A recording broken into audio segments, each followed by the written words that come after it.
Welcome to this IELTS listening practice test. There are 4 sections and 40 questions in total.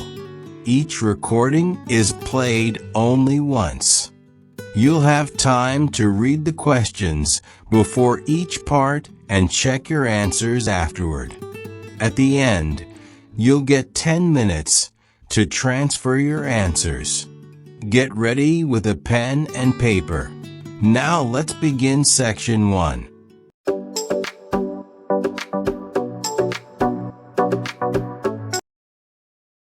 You will hear a number of different recordings, and you have to answer questions on what you hear. There'll be time for you to read instructions and questions. And you have a chance to check your work. All the recordings will be played only once. The test is in 4 sections. At the end of the test, you will be given 10 minutes to transfer your answers to an answer sheet. Now turn to Section 1. Section 1. You will hear a conversation between a student and a railway clerk. First, you have some time to look at questions 1 to 5.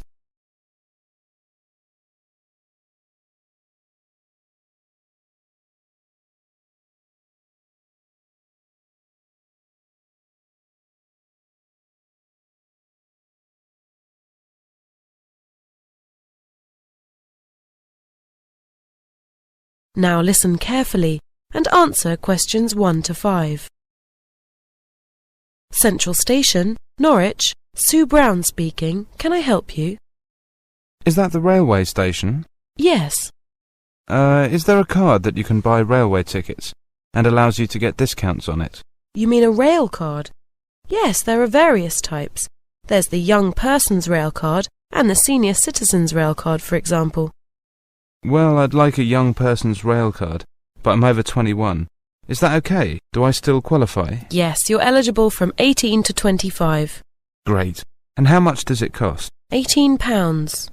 Okay. And can I get it over the phone?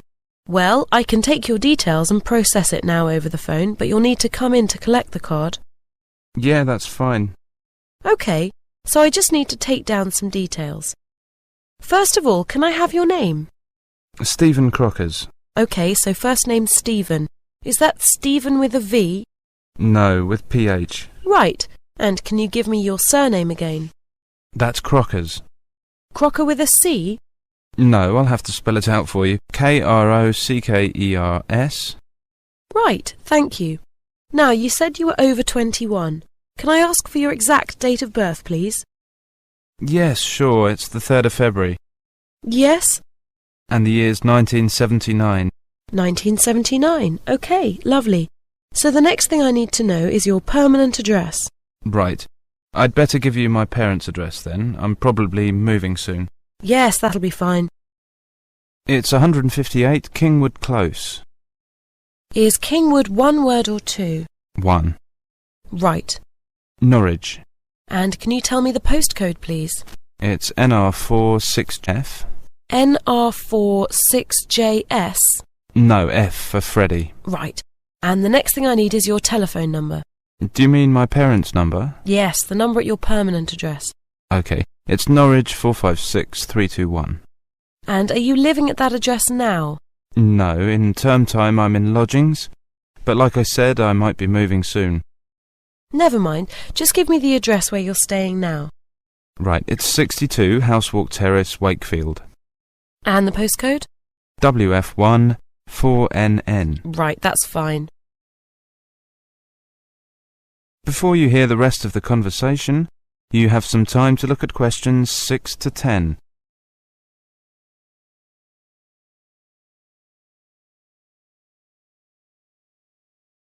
Now listen carefully and answer questions 6 to 10. And I want to get a ticket. Can I do that now and get the discount, or do I have to wait until the card's ready? No, you can book the ticket now and collect it at the same time as you get the card. OK, so I want a return ticket to London next week. How much will that cost? Well, it depends on what sort of ticket you get. There are 4 different kinds. I'll go through them for you. Right, the cheapest one's the London Day Out. That's good if you're just going away for the day. It includes some bus and tube travel in London, but you have to travel outside peak hours. That costs £18. Okay. Now, the next one's called the Super Advance Return. You can travel on any train with that, but you have to book your seat one day ahead. Actually, it's better to book earlier if you can, because there's only a limited number of tickets. Okay, and how much is that? It's £23. No, that doesn't sound too bad. What about the other types of tickets? They're more expensive. There's one called the Saver, which, again, you can use on most trains outside peak hours. That's £29.30. But you don't need to buy it in advance. You can get it on the day you travel. That's a bit expensive. And finally, there's the Open ticket. And with that, you can travel on any train on any day of the week, and you don't need to book ahead. But that costs £60. £60? Right, I'll have a Super Advance. Now, I'd like to leave next Friday morning on the 8:30 train and come back on Sunday at 10 p.m. And you said that usually costs £23? That's right. So how much do I save with the rail card? You get a third off. A third off £23 is £7.66, so you'll pay £15.34.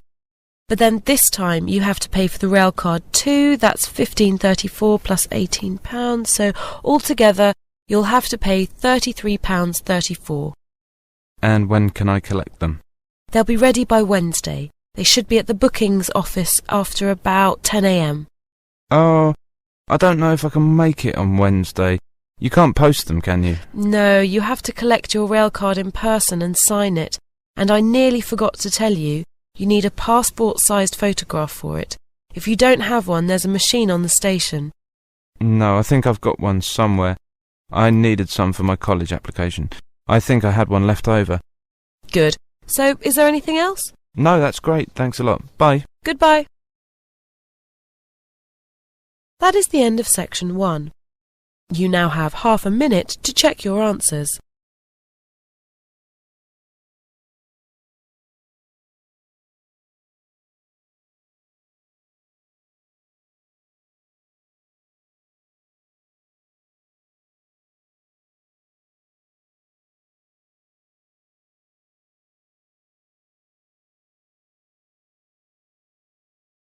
Now turn to section 2. Section 2. You will hear a talk to new students at a university. First, you have some time to look at questions 11 to 13.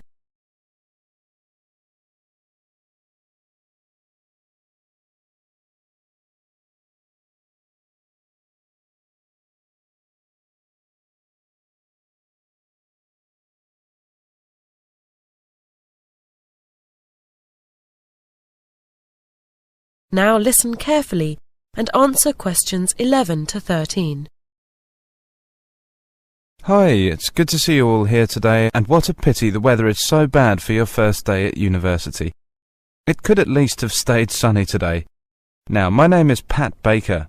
I work for Student Services, and I'm going to tell you about our mentoring scheme for new students. We've had it in place for a few years now, and people starting at university for the first time in general find it a very positive experience at these meetings. What happens is this. Each of you, if you want to join the scheme, will be assigned a mentor. That is, someone who's been studying here for a year or two, and who can show you the ropes. In other words, show you how things work. Give you advice if you need it, and just generally be friendly contact for you in the university. Of course, you'll have your tutors and lecturers, who will also help you with academic problems. But this is someone more your own age, who has been through the same experience quite recently. What the mentor does is to have a group of usually 2 or 3 students, and he or she organises meetings, preferably about once every 2 weeks. We generally find that more than that is just too often. Where you chat about your problems, university life, or just about things in general, and your mentor will give you the benefit of his or her experience. If you're joining this scheme, you'll be meeting your mentor today, just after lunch. If you haven't signed up, by the way, it's not too late. Come and see me after the talk. Don't be frightened about this first meeting. It's going to be quite short, so you won't have time to tell your mentor all your difficulties. You'll just get to know each other a little bit and, most importantly, fix a time and a place for your next meeting, which you can have when you're feeling more relaxed and not so overwhelmed by the newness of it all.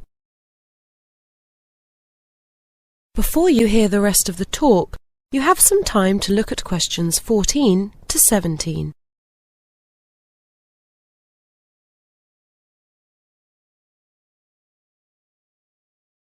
Now listen carefully and answer questions 14 to 17. Mentors, as I've said, have been through the same experience as you quite recently, so they can understand your problems. They'll be able to tell you about academic systems, which are so different at university from what you were used to at school. Also, because at university you are much more independent and you have to spend so much time studying on your own, they can suggest techniques for studying which will help you to keep up to date with your work. This university is an enormous place, so another thing which they'll be able to help with is university facilities. You know, anything from sports halls to libraries to medical services, and they can probably help you get involved in all sorts of social activities too. Parties, clubs, sports, whatever. Before you hear the rest of the talk, you have some time to look at questions 18 to 20.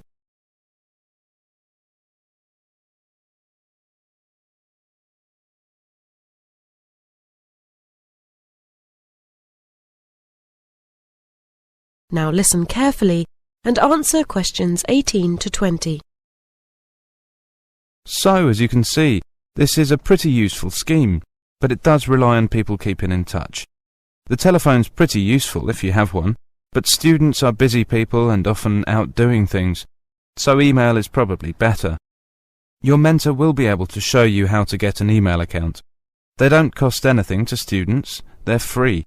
For people who have never been away from home before, a mentor is a useful contact and support, somewhere between a friend and a parent.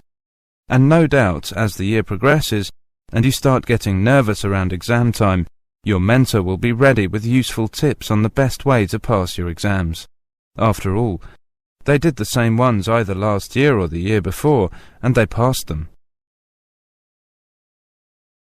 That is the end of section 2. You now have half a minute to check your answers.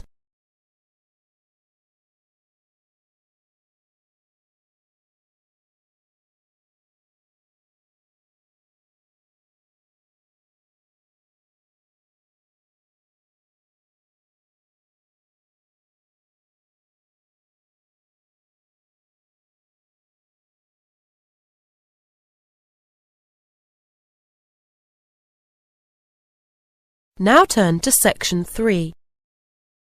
Section 3. You will hear a radio program in which a researcher talks about stress at work. First, you have some time to look at questions 21 to 24.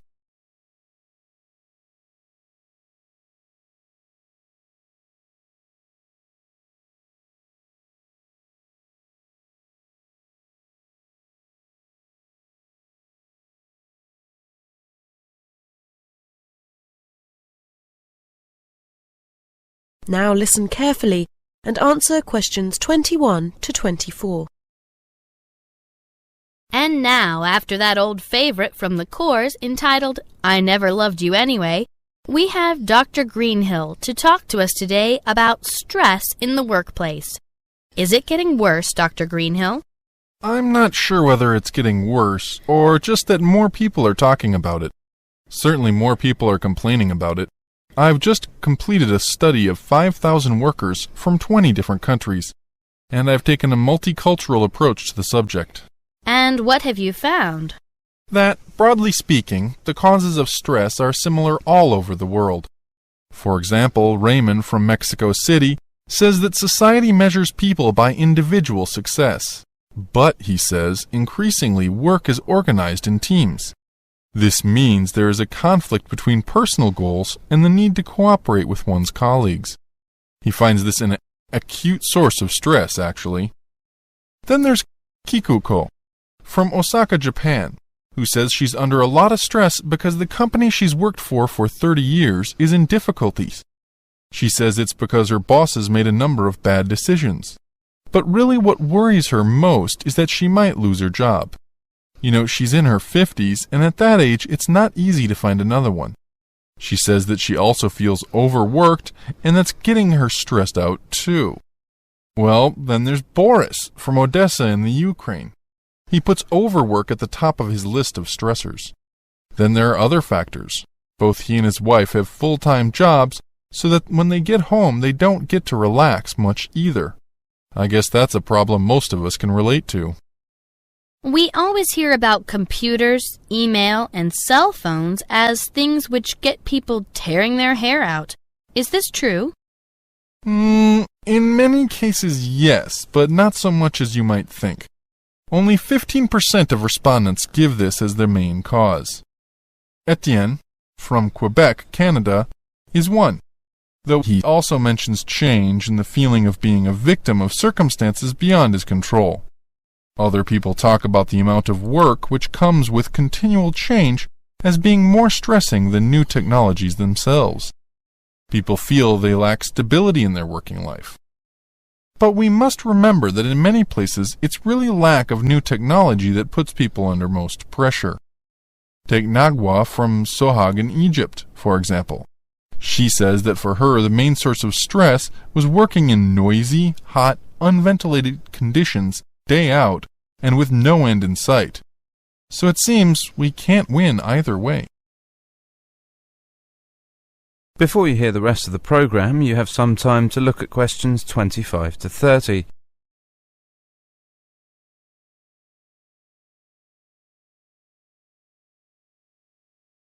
Now listen carefully and answer questions 25 to 30. So, what can we as individuals do to make things easier for ourselves? Well, I've talked to a number of specialists about this, doctors and psychologists. And here are a few suggestions for reducing stress without you having to change your job. First, vary your diet. Fish, pasta, vegetables, fruit, and so on.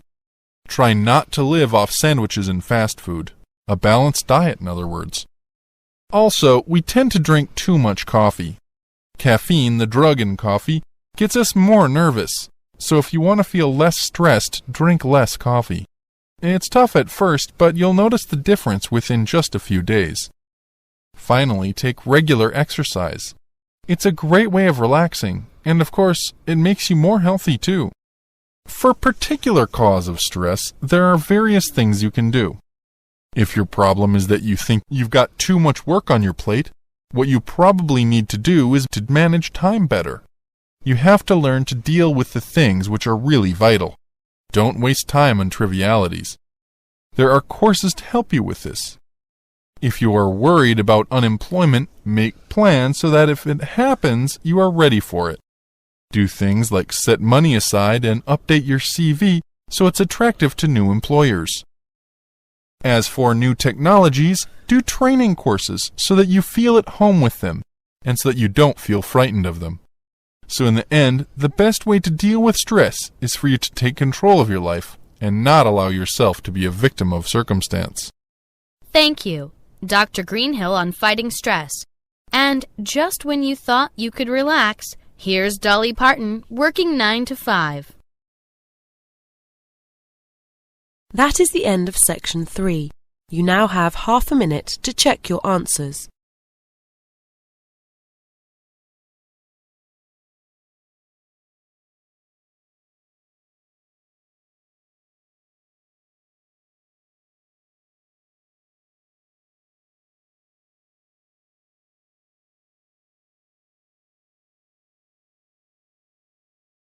Now turn to section 4. Section 4. You will hear an extract from a lecture about solar eclipses in history. First, you have some time to look at questions 31 to 36.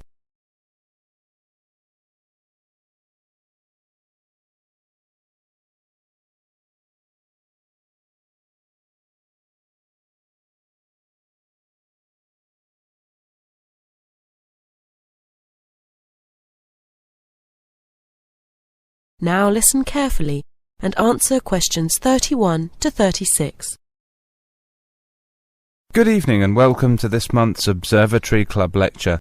I'm Donald Mackey and I'm here to talk to you about the solar eclipse in history. 1,000 years ago, a total eclipse of the sun was a terrifying religious experience.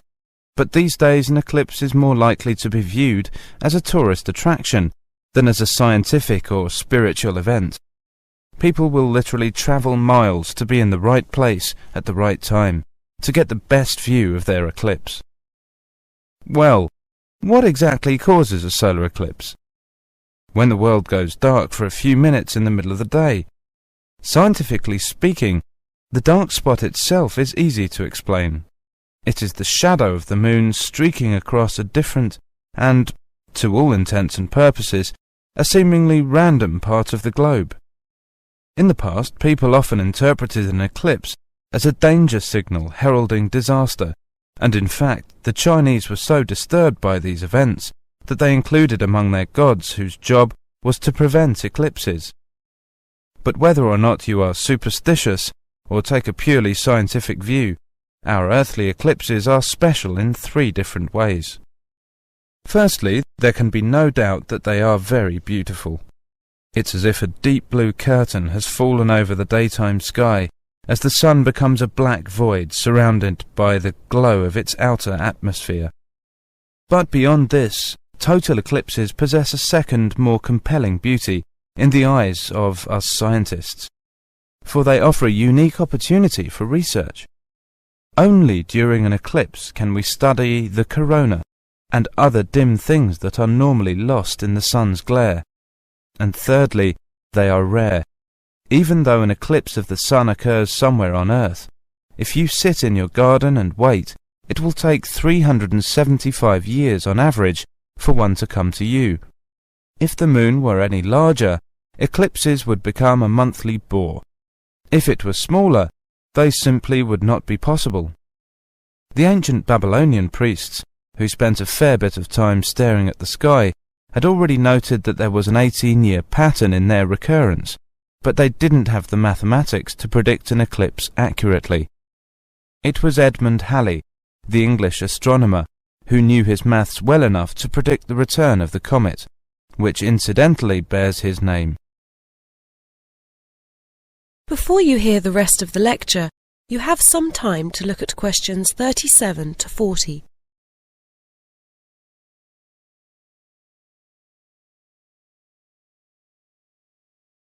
Now listen carefully and answer questions 37 to 40. In 1735, Edmund Halley became the first person to make an accurate prediction of an eclipse. This brought eclipses firmly into the scientific domain, and they have allowed a number of important scientific discoveries to be made. For instance, in the eclipse of 1868, 2 scientists, Janssen and Lockyer, were observing the sun's atmosphere, and it was these observations that ultimately led to the discovery of a new element. They named the element helium after the Greek god of the sun. This was a major find, because helium turned out to be the most common element in the universe after hydrogen. Another great triumph involved Mercury. I'll just put that up on the board for you now. See, there's Mercury, the planet closest to the sun. Then Venus, Earth, etc. For centuries, scientists had been unable to understand why Mercury appeared to rotate faster than it should. Some astronomers suggested that there might be an undiscovered planet causing this unusual orbit, and even gave it the name Vulcan. During the eclipse of 1878, an American astronomer, James Watson, thought he had spotted this so-called lost planet. But alas for him, he was later obliged to admit that he had been wrong about Vulcan and withdrew his claim. Then Albert Einstein came on the scene. Einstein suggested that rather than being wrong about the number of planets, astronomers were actually wrong about gravity. Einstein's theory of relativity, for which he is so famous, disagreed with Newton's law of gravity in just the right way to explain Mercury's odd orbit. He also realized that a definitive test would be possible during the total eclipse of 1919, and this is indeed when the theory was finally proved correct. So there you have several examples of how eclipses have helped to increase our understanding of the universe. And now let's move on to the social. That is the end of section 4. You now have half a minute to check your answers.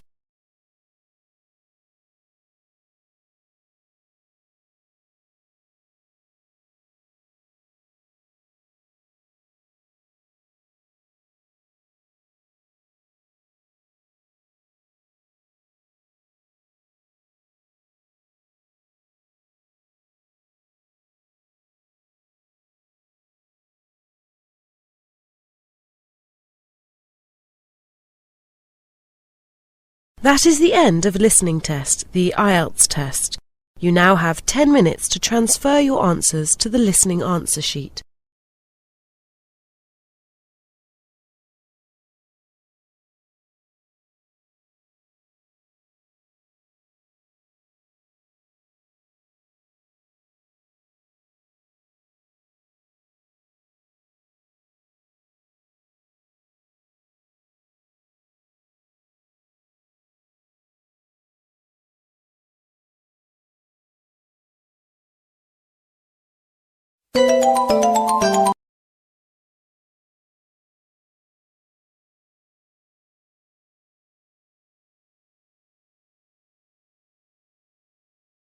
That is the end of the listening section. You now have 2 minutes to review your answers before the test automatically moves on to the next section. Please take this time to check your answers carefully. Make sure all your responses are recorded in the correct places, and review your spelling, grammar, and formatting. Once the time is up, the system will take you directly to the reading section. Please remain seated and stay focused. The next section will begin shortly.